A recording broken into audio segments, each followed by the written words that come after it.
Hi అండి.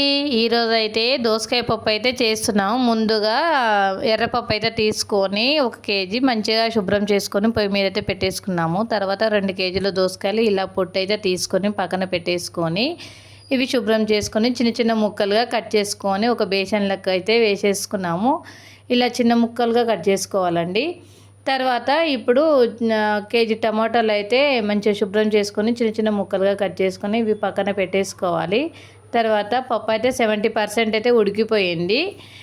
అయితే ఇప్పుడు దోసకాయ ముక్కలు, పచ్చిమిర్చి, కరివేపాకు అయితే వేసేసుకోవాలి. 1 స్పూను పసుపు కూడా వేసుకొని మంచిగా కలుపుకోవాలి.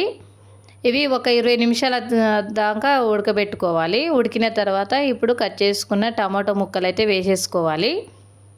ఇవి కూడా ఒక 15 నిమిషాలు అయితే ఉడకనివ్వాలి. ఇవి మంచిగా ఉడికినాయి. ఇప్పుడైతే ఉడికిన తర్వాత కారము, ఉప్పు అయితే వేసేసుకోవాలి. ఇప్పుడే చూసుకోవాలి ఉప్పు సరిపోయిందా లేదా, కారం కూడా చూసుకున్నాం. మాకైతే బాగుంది, చాలా బాగుంది. ఇప్పుడైతే ఉడికిందండి దోసకాయ పప్పు అయితే. పోపు అయితే ప్రిపేర్ చేస్తున్నాము.